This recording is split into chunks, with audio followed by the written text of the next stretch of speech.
तो ऐसे ही background music बजा था। ये घबरा गए थे, पता नहीं कितना पैसा लेंगे। हार्दिक हुंडिया भी साथ में थे, बहुत सारी हुंडी लेकर गए थे। तो उन्होंने कहा कि हिंदी दिवस के नाम पे हम आपको हॉल तो दे देंगे, कोई टेंशन नहीं, मगर सोशल डिस्टेंसिंग बहुत रखना, 50% की तो रखना ही रखना। तो केशव जी कितने हाजिर जवाब है, बोले 50% की 90% हॉल खाली होगा।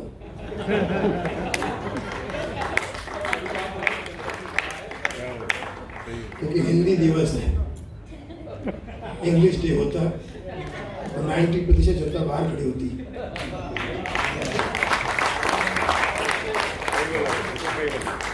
और उस पे सोने पे सुहागा ये कह रहे कि जूम पर भी चल रहा है मामला। क्या ये हिंदी दिवस है, हिंदी डिवाइस है? HD क्वालिटी का। तो बहुत मुबारक हो सबको, हम सब लोग हिंदी बोलते हैं और मुझे जैसे कलाकार को सौभाग्य प्राप्त हुआ कि पिछले 10, 15, 20 साल से जितना भी मैं हिंदी कार्यक्रम कर पा रहा हूँ, जैसे मेरा घर चल रहा है, लोग हंसते हैं, हमारे घर बसते हैं। मैं तो हमेशा कहता हूँ कि हंसाना मुश्किल है, बट हंसना और भी मुश्किल है। सही बात, बहुत बढ़िया। अब इतना ऐसा तुम लोगों को आ जाए समझ में आएगा तो मैं कैसे पूरा समझ। अभी केशव भैया कल मेरे पास में आया, मुझे बोलते कि भैया आपको बर्ड फ्लू तो नहीं हुआ? भैया भैया भैया आपको बर्ड फ्लू तो नहीं हुआ? आपके इंदौर साइड में कहीं, इंदौर मतलब आपके इंदौर कहीं बर्ड फ्लू तो नहीं है? उनका भाई बर्ड फ्लू जो है पक्षियों को होता है। नहीं आप तो कांग्रेस के आदमी है ना, आप तो वैसे भी बीजेपी के विपक्षी हुए, तो पक्षी तो आप यही। उसके बाद मैंने सुना है कि आप जू में रहते। मैंने कहा जू में रहता हूँ, वही बात ही वही है। जू और जू प्रोनाउंसिएशन अपना एक चीज ही है। अब आप प्रोनाउंसिएशन पे मत जाओ, भावना को सुनो। तुम्हारी बात बता रही हूँ मैं। आपका घर जो है वो एक मतलब वो हम चिड़ियाघर है, बता रही हूँ मैं। मैंने कहा मुझे पक्षी बोल रहे हैं, इसका क्या प्रमाण है? लोग जब पैदा हुए तो लोगों ने कहा चिड़िया जैसा है, चिड़िया जैसा है, चिड़िया जैसा है। थोड़ा बड़ा हुआ तो पूरे दोस्तों ने कहा कबूतर आ रहा है, कबूतर कबूतर आ रहा है। फिर लड़कियों ने कहा आज इसे मुर्गा बनाएंगे, आज इसको मुर्गा बनाएंगे। और फिर तुम चालाक हुए तो बाज हुए, बाज बता रहे हो। उसका शादी हुई तो चिल हो गए, शादी हो गई तो चिल हो गए। तुम बता रही हो पत्नी जैसा बोलती थी वैसे करते थे, तोता बन गई तो तुम तोता। और मरने के बाद नो मोर।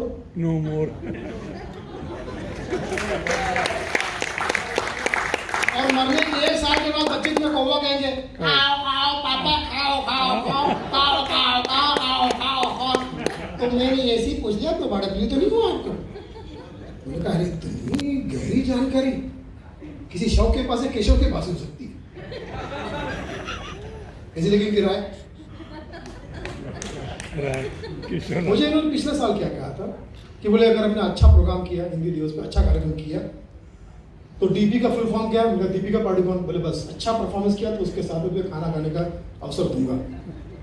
परफॉर्मेंस इतना बुरा हुआ, बोले डीपी का फुल फॉर्म भी मिलेगा, खाने का अवसर भी मिलेगा, लेकिन देवमणि पांडे।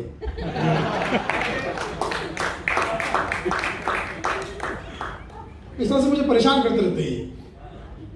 तो हिंदी दिवस को हम कई तरह से लिखते हैं। अभी कल परसों वाली बातचीत होती, बोले रोमन में लिखोगे? बोले इसमें मन ही रो रहा है, इसमें आप क्या लिखोगे? आप क्या बोले? उससे अच्छा देवनागरी, लिखने में भी देवनागरी। हिंदी जो है वो हमारे इष्ट मित्र है, वो हमारे वेस्ट मित्र है ना। तो हिंदी में जितने भी जो दोस्त होते हैं हम उनको इष्ट मित्र कहते हैं। और हिंदी हम बोलते हैं ना, और इंग्लिश हमें आती है, तो इससे ईस्ट और वेस्ट का फर्क पता चल जाता है। Very good. अब आ जाइए पिछले 10-12 महीने से जिस चीज से हम परेशान हैं, दुखी हैं। शैली जी ने मुझे फोन किया 1 जनवरी को, नया जन्म मुबारक हो। Happy new year. नया जन्म 10 महीने में जिस तरह तू हरकत कर रहा था, इधर नया जन्म ही है। मास्क नहीं बांध रहा था, फिल्म बना रहा था, लॉकडाउन टू अनलॉक। नया जन्म मुबारक हो। मैंने कहा शैलेश जी, जिस तरह से पिछला साल गुजरा है, हैप्पी न्यू ईयर इस शब्द से भी भरोसा उठ गया। कितना बुरा बुरा बुरा सब वातावरण रहा है ना। वो नए नए मास्क की इतनी वेराइटी, मास्क की इतनी वेराइटी मैंने जिंदगी में देखी। हम जैसे गरीब तो हरा वाला पहनते थे, यहाँ पर कोई गरीब है भी नहीं, बता नहीं पाऊंगा, देवमणि पांडे ने पहना है वो हरा वाला। एक भी मास्क पहनते था तो 90% हिंदुस्तानी वही पहन रहे हैं। इससे पता था कि 90% हिंदुस्तान में गरीब है, वही पहन रहे हैं। और शेखी क्या बना रहे हैं, मैं दिन में 10 बदलता हूँ कि गरम तो एक ही, कौन पूछने जाएगा। कुछ लोगों ने वैरायटी के मास्क पहने, कोई ऐसा कोई तो बस इस टाइप का कुछ ऑक्सीजन साथ लेके घूम रहा है। एक महिला मार्केट में गई, उसको वो मास्क भूल गई, तो दुकान में लेके गई थी, तो मेरे ड्रेसिंग से मैच कोई मास्क देना।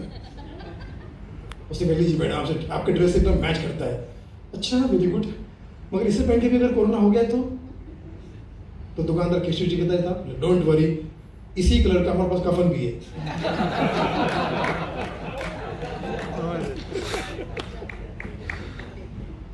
ये हमारे देश में क्या क्या हो रहा है अलग अलग तरीके से। अभी वैक्सीन आ गई है, मैंने देखा 2 दुबले पतले भिखारी यहीं 4 बंगला में, 2 दुबले पतले भिखारी एक देवमणि पांडे जैसे हैंडसम को मार रहे थे। मैंने कहा क्यों मार रहे हो यार, माना कि देवमणि पांडे टाइप का बंदा है तो मारो मत यार, क्यों मार रहे हो। तो दुबले पतले इसकी वजह से हम बर्बाद हुए हैं। तो तुम दुबले पतले कौन हो, मैं मास्क हूं और ये सैनिटाइजर, और ये कौन है इसको मार रहे, ये वैक्सीन। अब हमारा खुद भी आया और खुद को मुफ्त भी करा दिया और हमें मुक्त करवा रहे हैं। और वैक्सीन आ गई तो जैसे आपको पता ही है, लॉकडाउन में आपने यही चीज फॉलो की थी, ताली थाली। अब दवाई भी और कढ़ाई भी, पहले थाली अब कढ़ाई, आगे ग्लास चम्मच सब होगा। इसका मतलब यह है कि रियल आयुर्वेद जो है हमारा किचन है, रियल आयुर्वेद हमारा किचन, वहीं से औषधि करोगे तो जीवन रहेगा जय किचन, फिट रहोगे। अब कुछ लोग कंजूस भी है, बोले यार जब वैक्सीन आएगी और फ्री में आ रही है तो मैं 4 लूंगा। मैंने कहा बेवकूफ, तो कोरोना से नहीं वैक्सीन से मरेगा। 4 लेगा, बोले ये क्या लगाओगे क्या, बोले पीछे नहीं बताया ना, ये वैक्सीन नहीं है, ये वैक्सीन है और यही लगाना चारों, अगर लगाना भी है, ताकि सरकार को अच्छा लगे कि यार कमाल का बंदा है, इसने वैक्सीन को भी हाथों हाथ लिया। अब देवमणि कह रहे थे, बोले यार मैं भले मुझे कोरोना हो जाए चल जाएगा, मैं वैक्सीन नहीं लूंगा, चाहे कुछ भी हो जाए, मैं वैक्सीन नहीं। मैंने कहा क्यों, मैं शुद्ध शाकाहारी हूं और इसमें सुअर है। Are you sure? हाँ, I am सुअर। और ये शेखर अस्तित्व जी बहुत क्रिएटिव आदमी है, बोले यार वैक्सीन आई तो है but I am not happy with that vaccine. एक तो वैक्सीन, फिर कोवैक्सीन, 2-3 आई, लेकिन I am not happy with vaccine. क्या हुआ, इसमें सुअर है ना, तो अगर इसमें चिकन होता, मुर्गा होता, मटन होता, मछली होती, तो मैं कोरोना का टीका नहीं चिकन टीका समझ के खाया, मटन टीका समझ के खाया, मछली टीका कर। मैंने कहा इसमें भी टीका कर रहे हो, कभी हो तो कहीं भी टीका टिप्पणी करोगे, अलग अलग। अच्छा कुछ लोग अलग भड़का रहे, सुनो वैक्सीन लेना मत लेना, साइड इफेक्ट है। साइड क्या, बीच वाले इफेक्ट है। तुम्हारी शादी हुई नहीं, बिल्कुल लेना मत, इसके बहुत साइड इफेक्ट थे। अखिलेश भैया भी कह रहे थे इसके साइड इफेक्ट है। बोले यार अखिलेश भैया, बोले तो फिर मैं कैसे मानूं, इसको साबित करो। इसे क्या कहते हैं, टीकाकरण। टीकाकरण, टीकाकरण, अलग से समझाने की जरूरत है ना करण के बारे में। टीकाकरण, करण का टीका ही हर एक का अपना अपना अंदाज कोरोना में। और इसी बीच में हमने फिल्म बना दी, इसका नाम है लॉकडाउन टू अनलॉक, अप्रैल में आ भी रही है। शेखर अस्तित्व जिसने बहुत अच्छा गाना लिखा है, सोनू निगम साहब ने गाया है, कुछ गाने और भी हैं। शाहिद मालिया ने गाना गाया, शबाब सामरी, गुरूर दबंग, सना आजीज मोहम्मद साहब की बेटी उन्होंने गाया। और फिल्म में मास्टर गणेश आचार्य जी है और हमारे आचार्य जी भी उसमें होने वाले थे, लेकिन उनका डेट का प्रॉब्लम हुआ। लेकिन हर बार हमारे साथ में होते हैं, हर बार हमें आशीर्वाद देते हैं। इस बार का अगली बार जरा मैच कर लेंगे। शैलेश लोढ़ा जी के लिए जोरदार तालियां, बहुत अच्छे इंसान है, बहुत प्यारे इंसान है। बस एक आखिरी जोक सुना के आपसे मैं इजाजत चाहता हूँ, आगे चाहता हूँ। 2 शादियाँ हैं, 2 शादी में जाना पड़ेगा और घर पे बोल के आया कि खाना खाए, तो यहाँ तो है नहीं। पीछे मैं जाके आया, ये मतलब पानी है बस, मतलब यहाँ पर पैसा पानी में सिर्फ पानी मिलेगा। हाँ, तो वहाँ कुछ नहीं। हाँ, एक दिन मैंने सपने में देखा, देवनी जी इसको गौर से सुनिएगा, सपने में देखा मैंने, गौर से सुनिएगा, पहली बार ट्राई कर रहा हूँ, कहीं टाइमिंग मिस ना हो जाए, जरा देख लीजिएगा। सपने में मैंने देखा एक अंग्रेज को इंग्लैंड में काबिलियत होने के बाद भी नौकरी इसलिए नहीं मिली क्योंकि उसको हिंदी नहीं आती थी। मैं रिपीट कर रहा हूं, एक अंग्रेज को इंग्लैंड में काबिलियत होने के बाद भी उसे नौकरी नहीं मिली क्योंकि उसको हिंदी नहीं आती थी। ये मैंने सपने में देखा। मैं होश में सब नींद से जागा, मैंने हकीकत में देखा हिंदुस्तान में एक हिंदी आदमी को इंडिया में काबिलियत होने के बाद भी नौकरी इसलिए नहीं मिली क्योंकि उसको इंग्लिश नहीं आती थी। सच कल्पना से ज्यादा खतरनाक होता है ना? ये सब दिमाग में आते रहता, पता नहीं क्या हो गया मुझे। आप लोग गए डॉक्टर पर, क्योंकि कोरोना काल में सबसे ज्यादा किसी ने कमाया था, डॉक्टर ने कमाया। हमारे रामदास होटल साहब वो शेर सुनाते हैं, 2.5 महीने का था केवल ये साल, 2020, 2.5 महीने का था केवल ये साल, बाकी के सारे महीने थे कोरोना काल।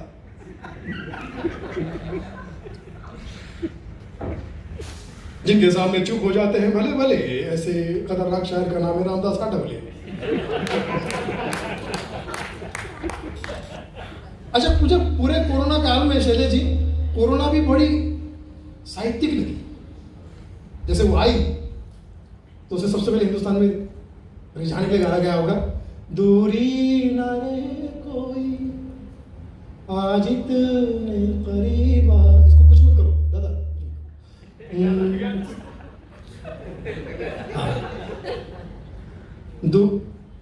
सबको रिझाने के लिए कोरोना क्या चाइना से आई होगी तो सबको रिझाने के लिए गाना गाया होगा, दूरी ना रहे कोई आज इतने करीब आओ, मैं तुम में समा जाऊं तुम मुझ में समा जाओ।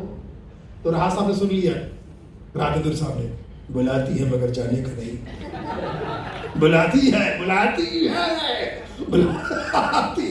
मगर जाने का नहीं, कोरोना के चक्कर में आने का नहीं।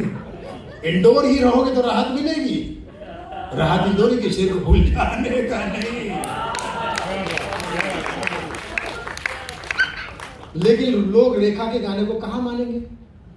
लक्ष्मण रेखा तोड़ दी, कोरोना होना शुरू हो गया तो कोरोना बड़ा खुश, कोरोना बांटते चलो, कोरोना बांटते चलो, क्या हिंदू क्या मुस्लिम क्या सिख और क्या ईसाई, सबको बांटते चलो, कोरोना बांटते।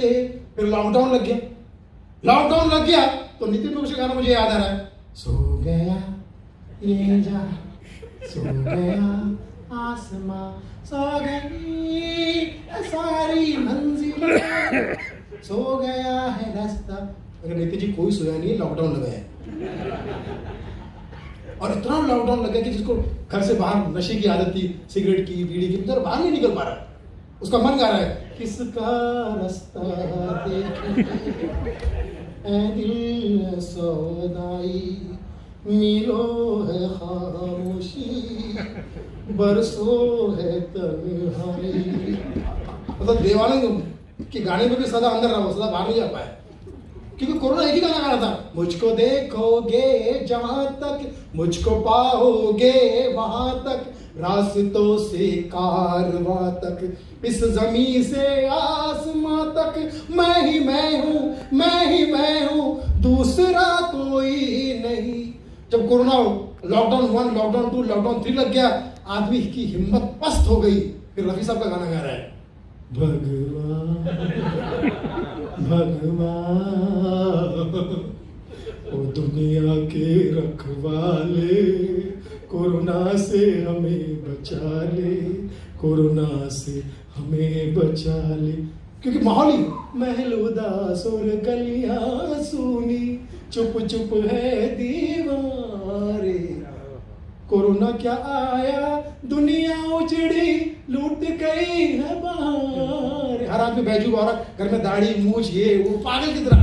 अच्छा उसमें कुछ लोग वीडियो बना रहे हैं, आज ये गाना गाया सुनो, मैं क्यों सुनूं? उसमें भी हाथ पैंट सब में लगे। फिर कव्वालों का भी दिमाग खराब, कव्वालों भी गाना गाया कोरोना के इलाज के लिए, वैक्सीन के लिए। कब आओगे, कब आओगे, जिस्म से जान जुदा होगी क्या, कब आओगे, देर ना हो जाए, हम सब ढेर ना हो जाए, देर ना हो जाए, हम सब डेढ़ ना हो जाए, कब आओगे। पंकज उदास सुन लिया और पता नहीं क्या प्रार्थना की। वैक्सीन जैसी आई, पंकज हारमोनियम में शुरू हो गए, वैक्सीन आई है, वैक्सीन आई है, बड़े दिनों के बाद, बहुत महीनों के बाद, कोरोना की मेडिसिन आई है, वैक्सीन आई है।